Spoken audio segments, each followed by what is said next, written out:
Okay, kita biar dia record sekejap. Okay.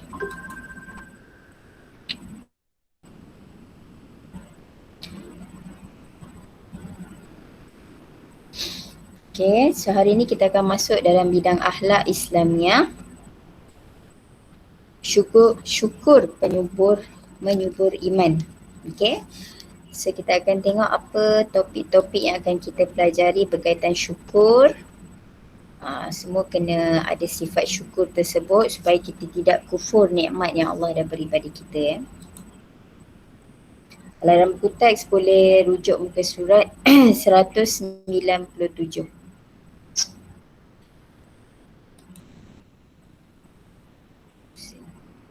Okey, objektif pembelajaran kita pada hari ini yang pertama kita akan dapat menyatakan maksud syukur, cara dan contoh bersyukur, ciri-ciri orang yang bersyukur, hikmah bersyukur dan ada satu latihan kibat lah.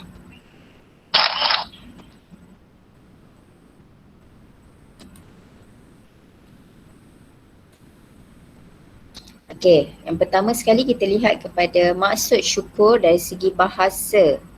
Apa dia maksud syukur dari segi bahasa adalah pujian. Okey, itu maksud dari segi bahasa. Dari segi istilah ini yang biasanya lebih tepat. Menzahirkan pujian kepada Allah Subhanahu Wa Taala terhadap nikmat yang dikurniakan serta mematuhi semua perintahnya. Okay, so kita akan, itu yang dikatakan syukur. Kita zahirkan pujian. Alhamdulillah, syukur kepada Allah. Segala puji bagi Allah yang telah memberikan kita pelbagai nikmat. Sangat banyak nikmat yang Allah beri pada kita. Tak nampak Dini? Kalau Dini pin pada saya punya skrin kalau tak nampak. Yang lain nampak tak? Nampak. Irwana nampak. Awak boleh pin pada skrin saya. Pin kat mana nak pin? Awak tekan dekat skrin saya kat situ supaya awak boleh nampak. Cuba siapa nama? Dini.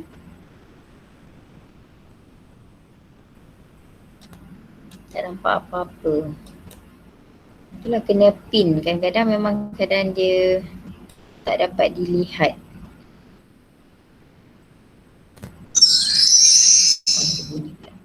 Okay, next. Dalil bersyukur daripada surah Al-Baqarah ayat 152.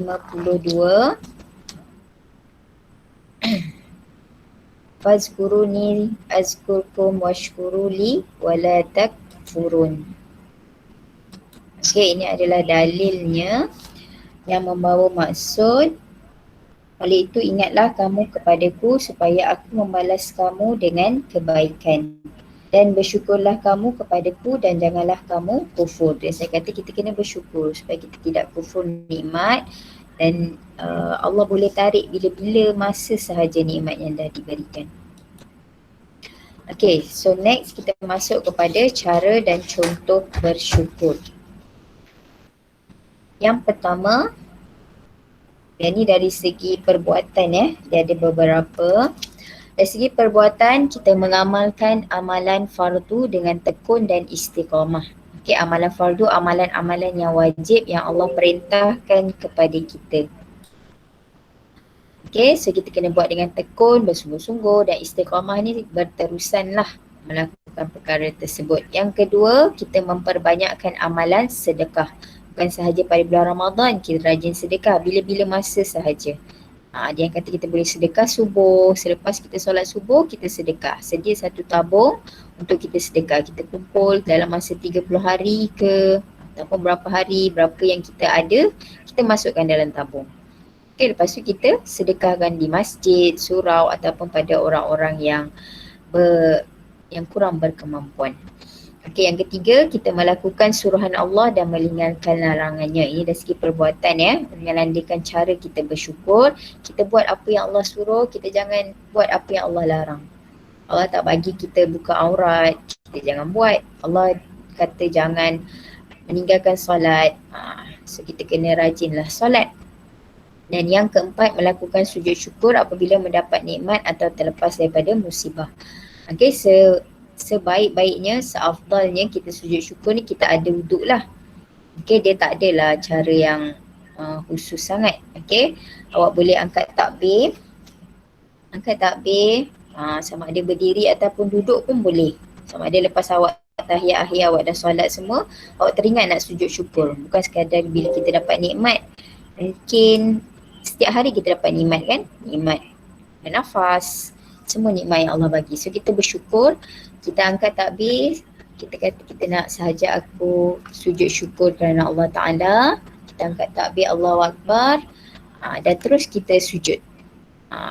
Atau angkat takbir, kita kiam sekejap, terus sujud ke bawah. Okey, kita baca subhana rabbiyal a'la macam biasa, dan kita niatlah kita syukur atas nikmatnya. Okey, itu dari segi perbuatan, harap-harap kita dapat melakukannya. Next, dia tak keluar. Yang ni dari segi lisan ataupun perkataan. Kita menyebut dan memuji Allah dengan berzikir. Okey, kita menyebut memuji Allah, syukur, alhamdulillah, kita berzikir, kita ingat Allah dan sebagainya. Yang kedua, kita berdoa agar Allah mengurniakan sifat syukur. Kita berdoalah sebab kita takut kita ni terlepas pandang dengan apa nikmat yang Allah bagi pada kita. Kita abaikan, kita tak ada mengucapkan terima kasih dan sebagainya. Yang ketiga, kita mengucapkan terima kasih kepada manusia. Okay, contoh, ibu bagi duit raya ataupun pakcik, adik, abang dan sebagainya. Kita terima sesuatu, kita ucapkan terima kasih. Jangan berat mulut berkata terima kasih. Yang keempat, bercakap perkara-perkara yang baik. Ini pun adalah salah satu contoh bersyukur.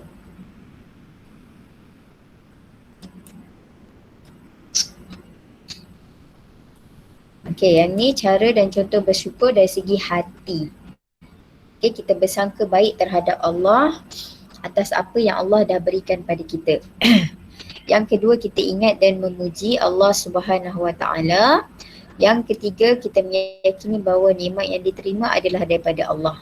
Walaupun saya kata diberikan oleh ibu bapa, tapi kalau Allah tak mengizinkan, maka nikmat tersebut kita tak dapat. So apa sahaja yang kita terima semuanya daripada Allah Subhanahu Wa Taala. Dan yang keempat, meningkatkan keimanan dan ketakwaan. Macam-macam caralah kita nak meningkatkan keimanan. Dan sekarang ni kita boleh melakukan puasa 6 pada bulan Syawal. Okey, 6 hari dalam bulan Syawal. Sekejap aja yang baru masuk. Okey, 6 hari pada bulan Syawal. Supaya kita dapat meningkatkan keimanan, rajin baca Al-Quran, membasahkan lidah dengan berzikir. So dapat meningkatkan keimanan dan ketakwaan kita.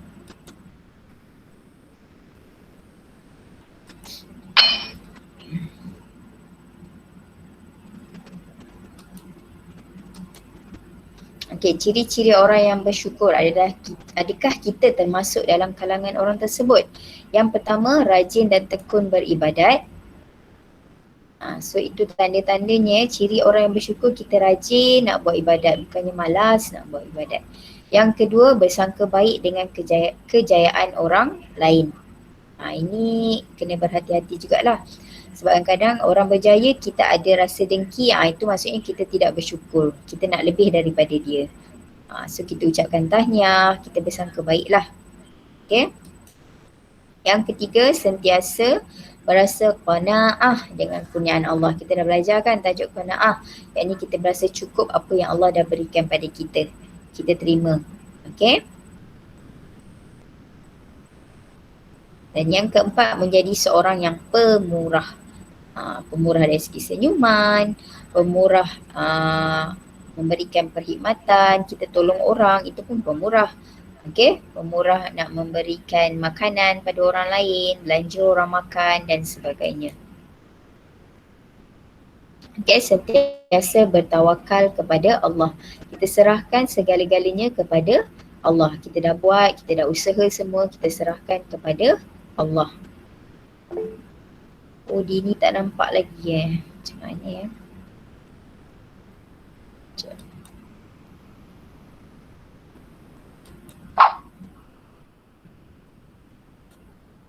Okey, dan yang seterusnya, hikmah bersyukur, kita akan hidup dalam keredaan dan rahmat Allah. Yang kedua, selamat daripada azab Allah sebab kita ada sifat syukur dalam diri kita. Dan yang ketiga, dimurahkan rezeki dan bertambah nikmat, insya-Allah. So kita bersyukur, Allah akan bagi lagi. Bukan sekadar duit dan harta sahaja, banyak lagi yang dikatakan rezeki. Dan yang keempat, dikurniakan ganjaran pahala oleh Allah. So kenalah selalu bersyukur atas apa sahaja yang Allah berikan kepada kita. Okay. So selesai untuk tajuk bersyukur. Cuma Dini tadi dia masih tak nampak, saya tak pasti yang lain tak ada pula cakap ya.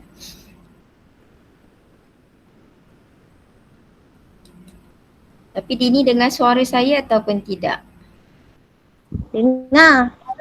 Oh dengar, cuma skrin tak nampak. Tu yang saya kata kalau awak boleh pin dekat bahagian.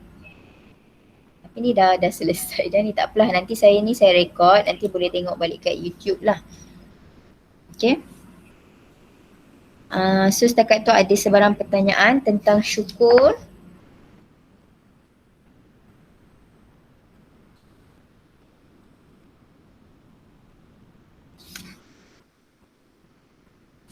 Ada soalan? Sebab dia benda yang kita biasa buat lah. So kita, kalau kita amalkan, kita buat, insya-Allah akan diberikan ganjaran pahala dan perkara yang baik lah untuk kita, insya-Allah.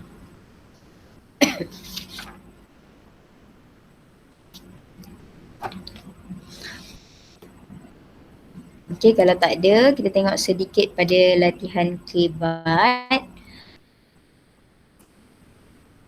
Okey, Allah Subhanahu Wa Taala menyatakan bahawa kebaikan bersyukur akan pulang kepada diri kita sendiri. Dan jika kita tidak bersyukur, Allah tidak rugi apa-apa, tapi manusia yang akan rugi. Betul lah. Penyataan ini benar. Berdasarkan penyataan di atas, bagaimanakah anda menzahirkan kesyukuran dengan panca indera yang dimiliki? Tadi pun dah disebutkan.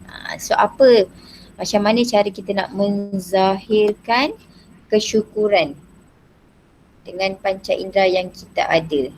Mata, telinga, hidung, tangan. So macam mana kita nak menzahirkan kesyukuran kita? Okay, ada siapa-siapa ingin mencuba jawab?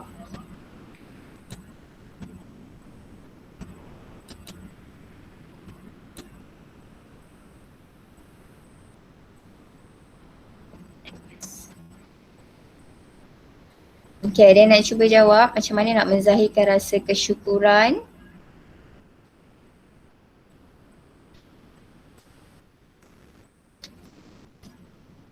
Balkis, cuba Balkis.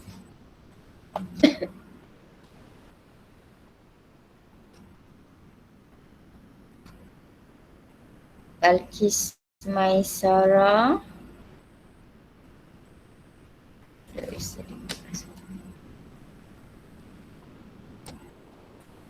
Balkis ada.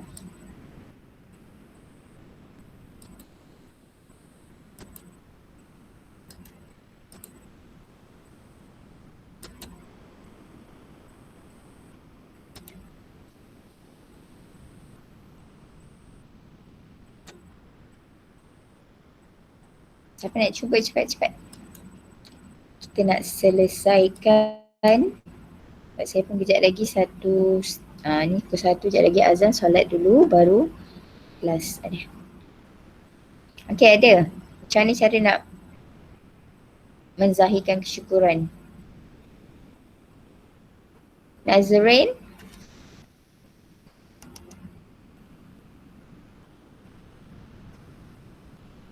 Nazrin boleh jawab?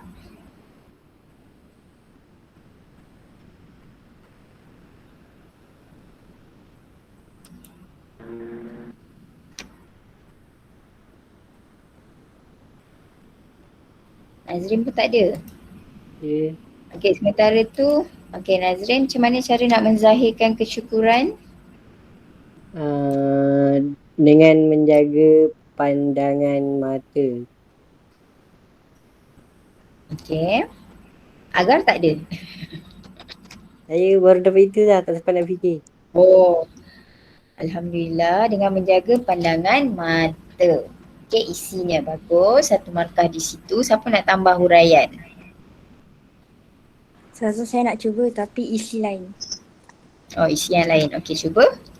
Mengucapkan Alhamdulillah sekiranya diberi nikmat daripada Allah. Mengucapkan Alhamdulillah. Sekiranya kita menerima nikmat yang diberikan oleh Allah Subhanahu Wa Taala. Okey, sekejap ya. Oh, setakat huraian. Huraian lain kan tak ada? Tak, itu saya fikir. Okey, dengan panca indera yang dimiliki dengan panca indera yang dimiliki. Mengucapkan Alhamdulillah. Mengucapkan menyebut sebab kat sini dia kata dengan panca indera so kita mungkin khususkan untuk dari segi lisan lah dekat situ. Menyebut Alhamdulillah dengan huraian yang tadilah. So boleh diterima 2 markah di situ. Fariza baru masuk ya. Okey, tadi saya dah masukkan link kehadiran Google Meet. So tolong isi dalam masa sekarang supaya nanti saya boleh tahu siapa yang ada semasa Meet ni lah.